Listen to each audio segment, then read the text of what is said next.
श्रीआञ्जनेय सहस्रनाम स्तोत्रम्। श्रीराम राम रामेति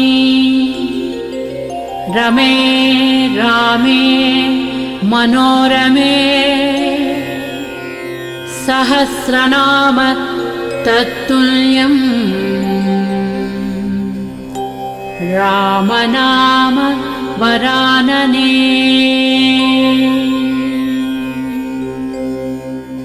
ॐ हनुमान् श्रीप्रदो वायुपुत्रो रुद्रो अनघो अजरः अमृत्युर्वीरवीरश्च ग्रामवासो जनाश्रयः धनदो निर्गुणः शूरो वीरो निधिपतिर्मुनिः पिङ्गाक्षो वरदो वाग्मी सीताशोक विनाशनः शिवः सर्वः परो व्यक्तो व्यक्ताव्यक्तो धराधरः पिङ्गकेश पिङ्गरोमा श्रुतिगम्यः सनातनः अनादिर्भगवान् देवो विश्वहेतुर्जनाश्रयः आरोग्यकर्ता विश्वेशो विश्वनाथो हरीश्वरः भर्गो रामो रामभक्तः कल्याणः प्रकृतिस्थिरः विश्वम्भरो विश्वमूर्तिः विश्वाकारश्च विश्वपः विश्वात्मा विश्वासेव्योऽध विश्वो विश्वहरो रविः विश्वचेष्टो विश्वगम्यो विश्वध्येयः कलाधरः प्लवङ्गमः कपिश्रेष्ठो ज्येष्ठो विद्यावनेचरः बालो वृद्धो युवा तत्त्वं तत्त्वगम्यः सुखो ह्यजः अंजनासूनुरव्यग्रो ग्रामशान्तो धराधरः भूर्भुवस्वर्महर्लोको जनलोकस्तपोव्ययः सत्यमोङ्कारगम्यश्च प्रणवो व्यापको बलः शिवो धर्मप्रतिष्ठाता रामेष्टः फल्गुणप्रियः गोष्पदीकृतवारासिः पूर्णकामो धरापतिः रक्षोघ्नः पुण्डरीकाक्षः शरणागतवत्सलः जानकी प्राणदाता च रक्षः प्राणापहारकः पूर्णसत्त्वः पीतवासाः दिवाकरतमप्रभः द्रोणहर्ता शक्तिनेता शक्तिराक्षसमारकः रक्षोघ्नो रामदूतश्च शाकिनी जीवहारकः बुभुक्तारहताराती गर्भः पर्वतभेदनः हेतुमा प्रांशुबीजं च विश्वभर्ता जगद्गुरुः जगत्त्राता जगन्नाथो जगदीशो जनेश्वरः जगत्पिता हरिश्रीशो गरुडन्मयभञ्जनः पार्दध्वजो वायुपुत्रो मित्रपुच्छोऽमितप्रभः ब्रह्मपुच्छः परब्रह्मपुच्छो रामेष्ट एव च सुग्रीवादियुतो ज्ञानी वानरो वानरेश्वरः कल्पस्थायी चिरञ्जीवी प्रसन्नश्च सदा शिवः सन्नतिः सद्गतिर्भुक्ति मुक्तिदः कीर्तिदायकः कीर्तिः कीर्तिप्रदश्चैव समुद्रश्रीप्रदः शिवः उदधिक्रमणो देवः संसारभयनाशनः वार्धिबन्धनकृद्विश्वजेता विश्वप्रतिष्ठितः लङ्कारिः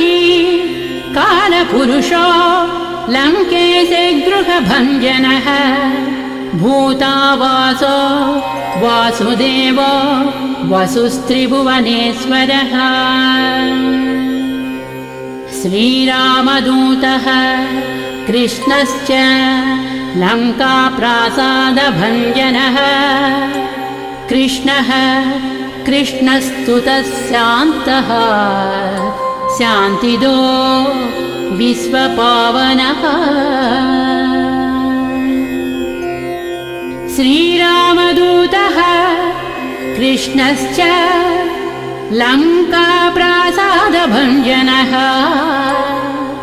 कृष्णः कृष्णस्तुतः शान्तः शान्तिदो विश्वपावनः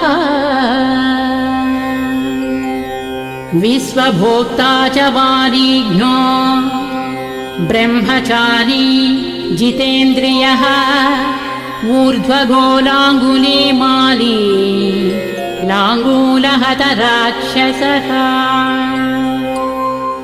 समीरतनुजो वीरो वीरमारो जयप्रदः जगन्मङ्गलदः पुण्यः पुण्यश्रवणकीर्तनः पुण्यकीर्तिः पुण्यगतिः जगत्पावनपावनः देवेशो जितरोधश्च रामभक्तिविधायकः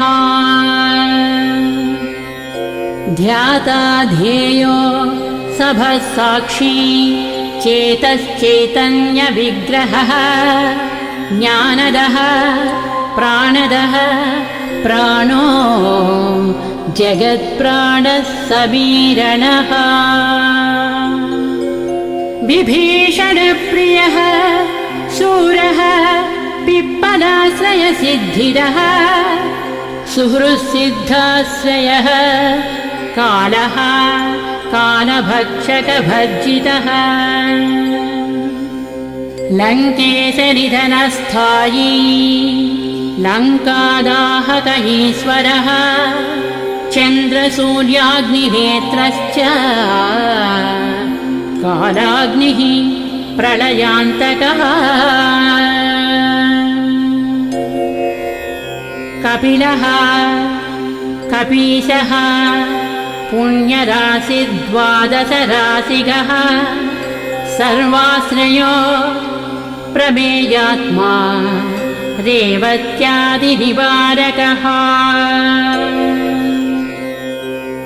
लक्ष्मणप्राणदाता च सीताजीवनहेतुकः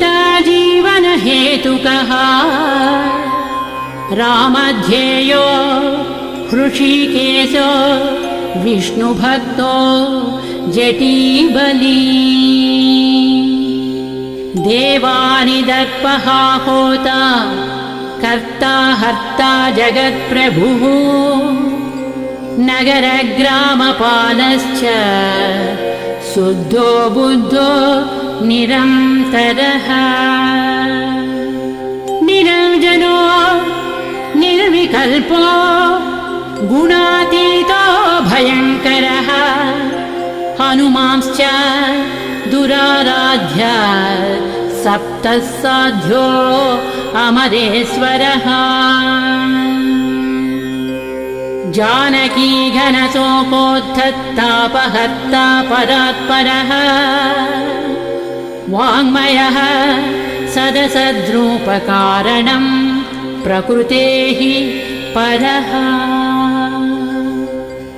भाग्यदो निर्मलो नेता पुच्छलङ्काविदाहकः पुच्छबद्धो यातु दानो यातु दानरिपुप्रियः छायापहारी भूतेशो लोकेशः सद्गतिप्रदः प्लवङ्गमेश्वरः क्रोधः क्रोधसंरक्तलोचनः क्रोधहर्ता तापहर्ता भक्ता भयवरप्रदः भक्तानुकम्पी विश्वेशः पुरुहूतः पुरन्दरः अग्निर्विभावसुर्भास्वान् यमो निर्वृतिरेव च वरुणो वायुगतिमान् वायुः कौबेरयीश्वरः रविश्चन्द्रः कुजः सौम्यो गुरुः काव्यः शनैश्चरः राहुः केतुः मरुधोता धाता हर्ता समीरकः मशकीकृतदेवारिः दैत्यारिर्मधुसूदनः कामः कपिः कामपालः कपिलो विश्वजीवनः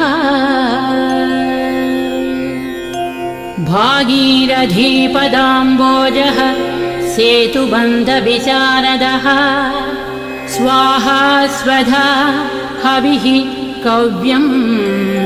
हव्यकव्यप्रकाशकः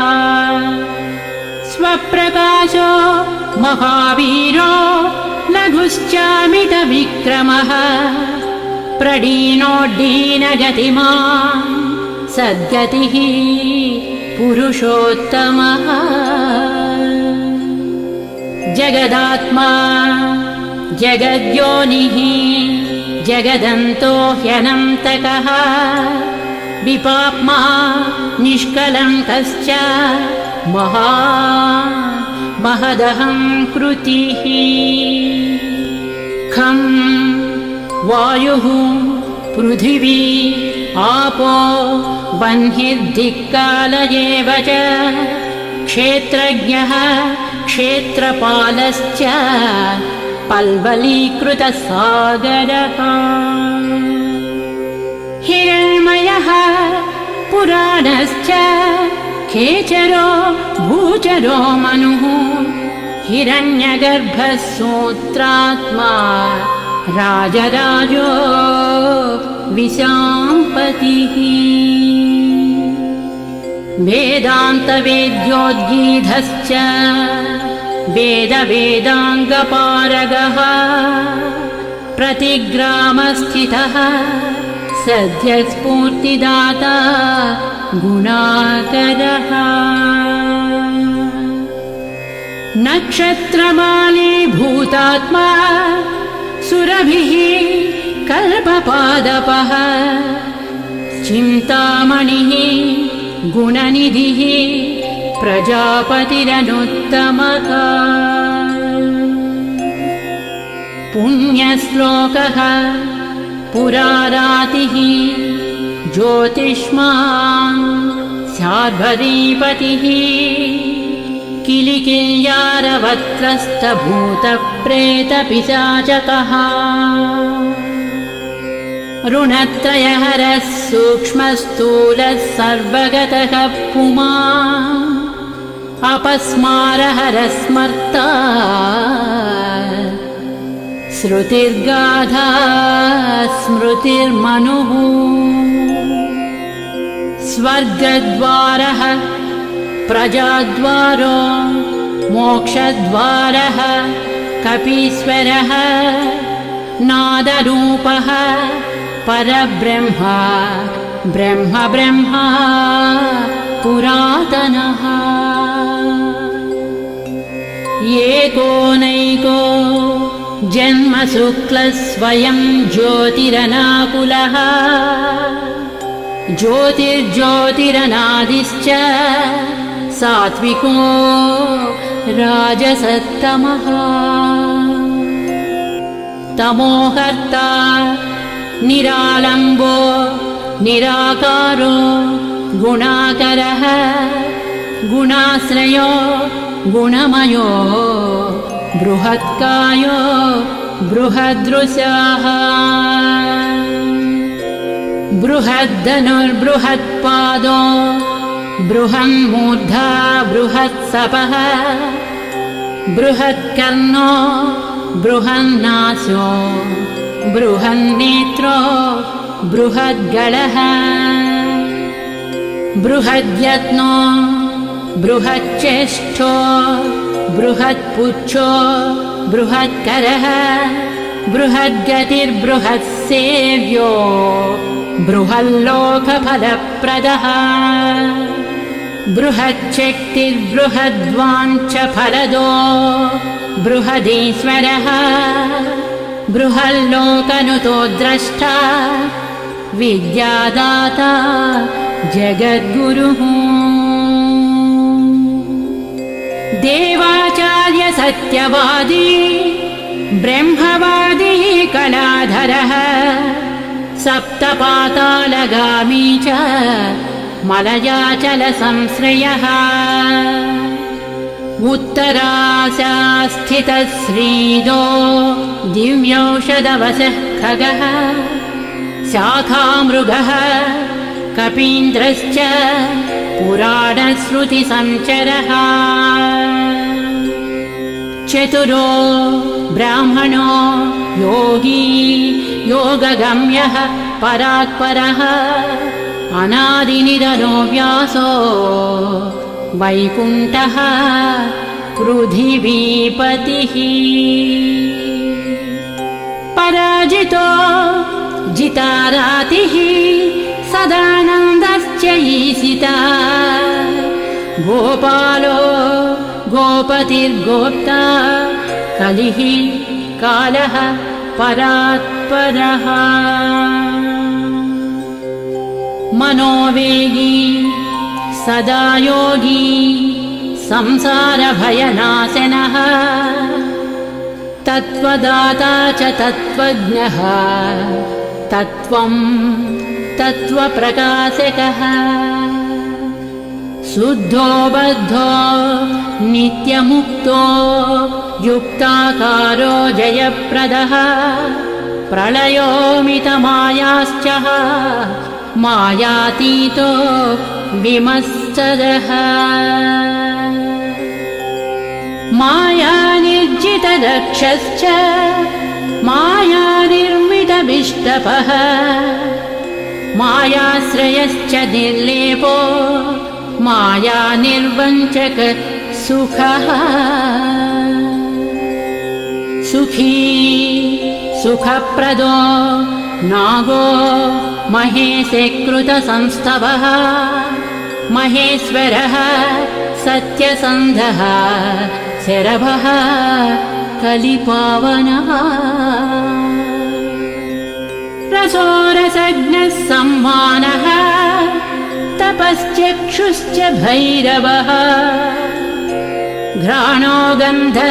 स्पर्शनं च स्पर्शोऽहङ्कार मानदः नेति नेतीति गम्यश्च वैकुण्ठभजनप्रियः गिरीशो गिरिजाकान्तो दुर्वासाः कविरं गिराः भृगुर्वसिष्ठः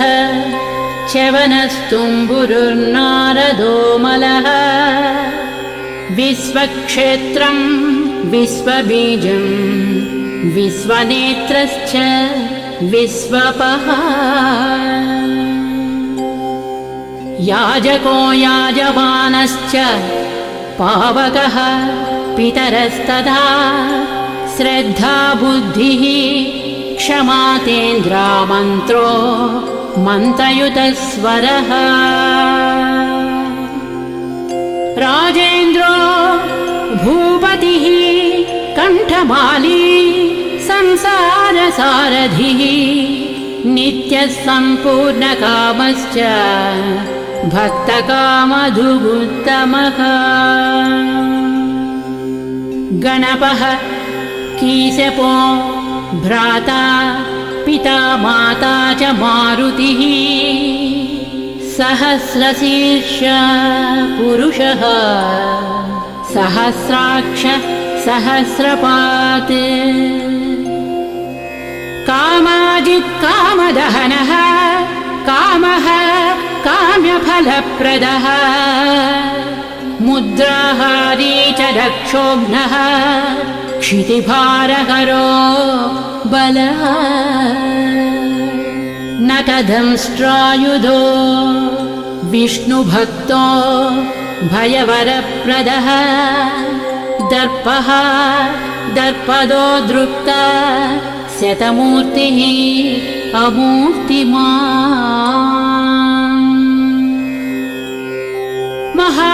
महानिधिर्महाभागो महाभोगो महाददः महाकारो महायोगी महातेज महाद्युतिः महाकर्म महानादो महामन्त्रो महामतिः महाशयो महोदरो महादेवात्मको विभुः रुद्रकर्म क्रूरकर्म रत्ननाभः कृतागमः अम्बोधिलङ्घनः सिंहो नित्यो धर्मप्रमोदनः जितामित्रो जयः सामो विजयो वायुवाहनः जीवदाता सहस्रांशुः मुकुन्दो भूरिदक्षिणः सिद्धार्थः सिद्धिदः सिद्धसङ्कल्पसिद्धिहेतुकः सप्तपातालभरणः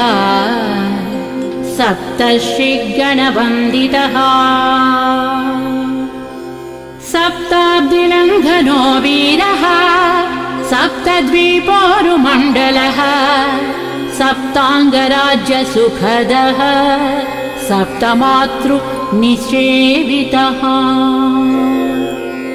सप्तलोकैकवकुटः सप्तहोता स्वराश्रयः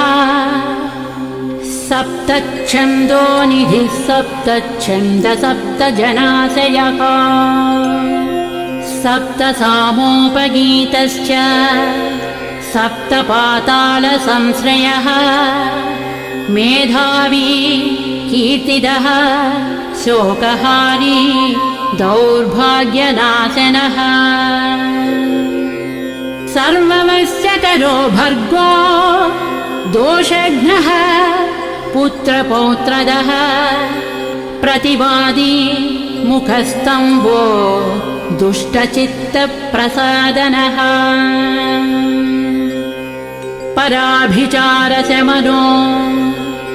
दुःखघ्नो बन्धमोक्षदः नवद्वारपुराधारो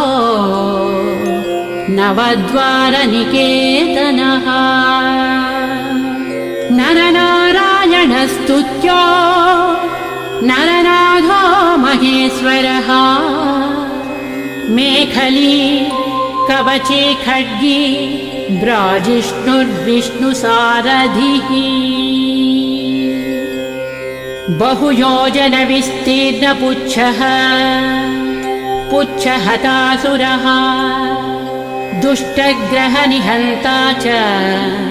पिशाचग्रहघातुकः बालग्रहविनाशी च धर्मो नेता कृपाकरः उग्रकृत्योग्रवेगश्च उग्रनेत्रः शतक्रतुः शतमन्युस्तुतस्तुत्यः स्तुतिस्तोता महाबलः समग्रगणशाली च व्यग्रो रक्षो विनाशकः रक्षोघ्नहस्तो ब्रह्मेशः श्रीधरो भक्तवत्सलः मेघनादो मेघरूपो मेघवृष्टिनिवारकः मेघजीवनहेतुश्च मेघश्यामः परात्मकः समीरतनयो बोद्धा तत्त्वविद्या विशारदः अमोघो अमोघवृद्धिश्च इष्टदो अनिष्टनाशकः अर्धो अर्धापहारी च समर्थो रामसेवकः अर्धीधर्यसुरारातिः पुण्डरीकाक्ष आत्मभूः संकर्षणो विशुद्धात्मा विद्याराशिः सुरेश्वरः अचलोद्धारको नित्यस्येतुकृद्रामसारथिः आनन्दः परमानन्दो मस्त्यः कूर्मो निधिशमः वराहो नारसिंहश्च वामनो जमदग्निजः रामः कृष्णः शिवो बुद्धः कल्की रामाश्रयो हरः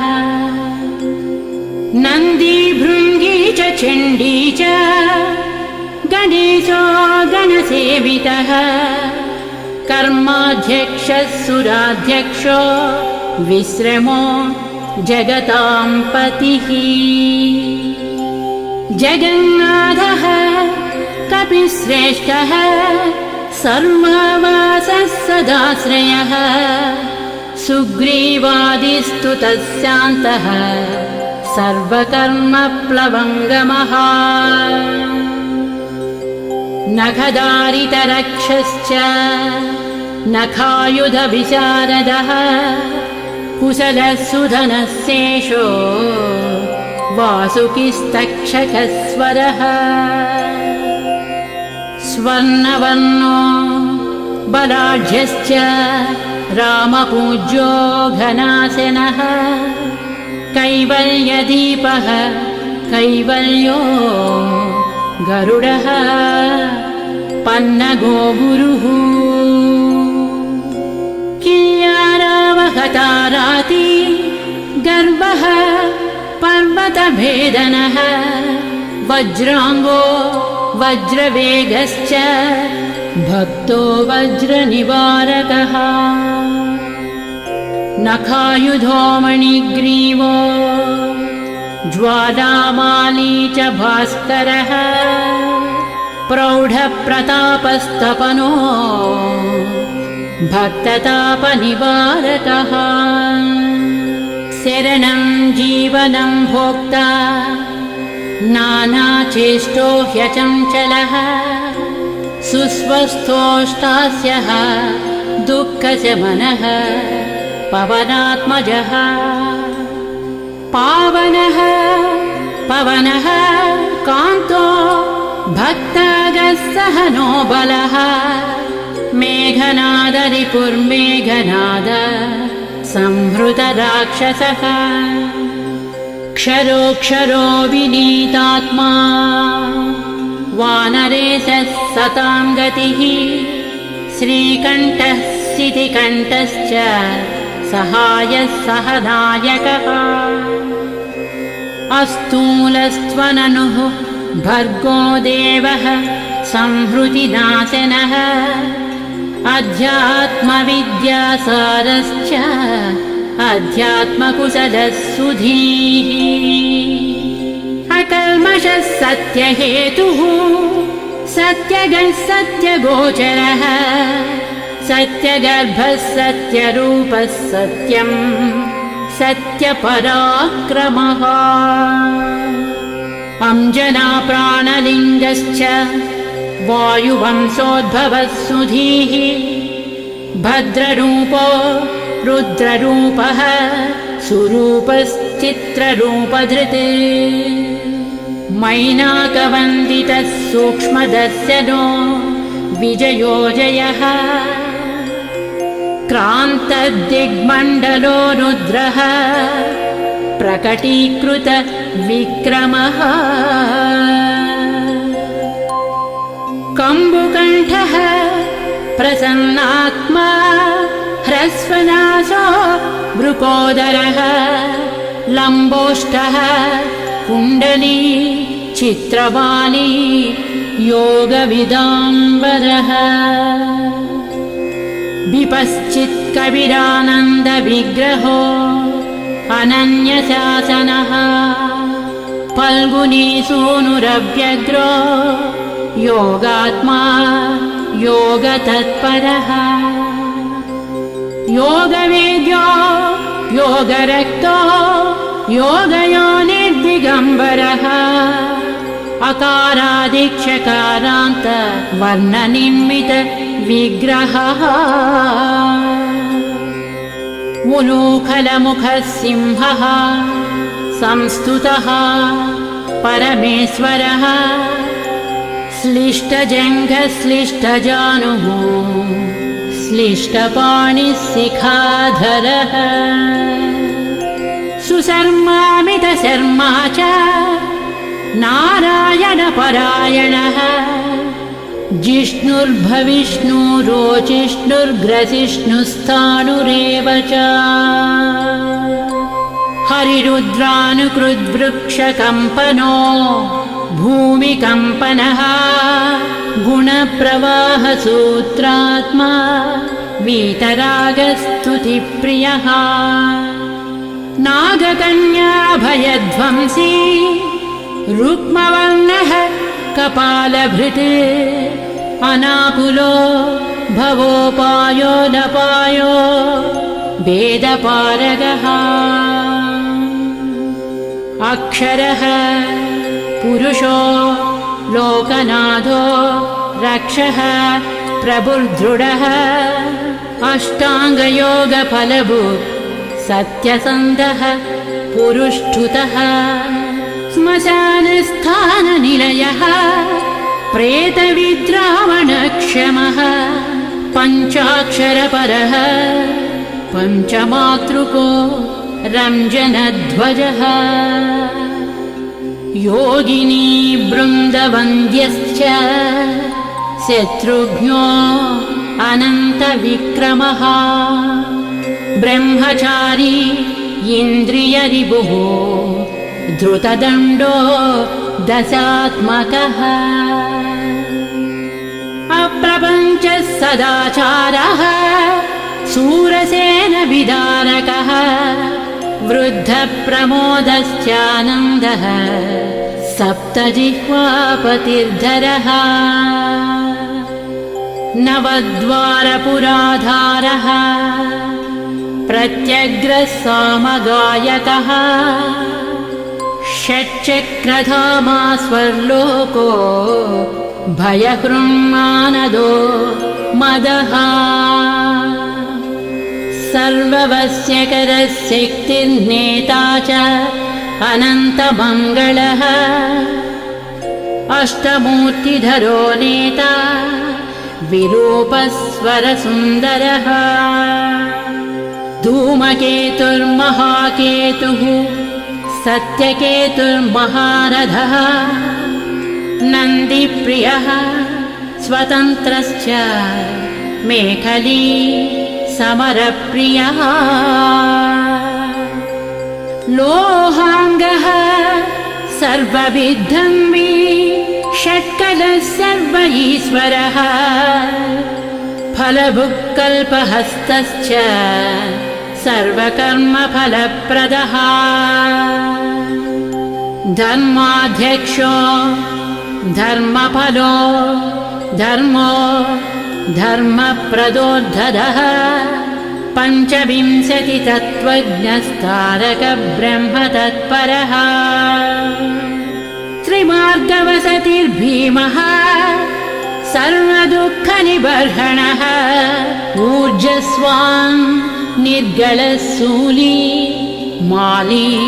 गर्भो निशाचरः रक्ताम्बरधरो रक्तो रक्तमाला विभूषणः वनमाली शुभाङ्गश्च श्वेतश्वेताम्बरो युवा जयो जयपरिवारः सहस्रवदनः कविः शाकिनी डाकिनी यक्षदक्षो भूतौघभञ्जनः सद्यो जातः कामगतिः ज्ञानमूर्तिर्यशस्करः शम्भुतेजाः सार्वभौमो विष्णुभक्तः प्लवङ्गमः चतुर्नवतिमन्त्रज्ञः पौलस्त्य बलदर्पः सर्वलक्ष्मीप्रदः श्रीमान् अङ्गदप्रियः ईडितः स्मृतिर्बीजं सुरेशानः संसारभयनाशनः उत्तमः श्रीपरिवारः श्रीभू दुर्गा च कामदृक् सदा गतिर्मातरिस्वा रामपादाब्ज षट्पदः नीलप्रियो नीलवर्णो नीलवर्णप्रियः सुहृत् रामदूतो लोकबन्धुः अन्तरात्मा मनोरमः श्रीरामध्यानकृद्वीरः सदा किं पुरुषस्तुतः रामकार्यान्तरङ्गश्च शुद्धिर्गतिरनामयः पुण्यश्लोकः परानन्दः परेशः प्रियसारथिः लोकस्वामी मुक्तिदाता सर्वकारणकारणः महाबलो महावीरः पारावारगतिर्गुरुः समस्तलोकसाक्षी च समस्तसुरवन्दितः सीता समेत श्रीरामपाद सेवा दुरन्धरः समस्तलोकसाक्षी च समस्तसुरवन्दितः सीता समेत श्रीरामपाद सेवा दुरन्धरः श्री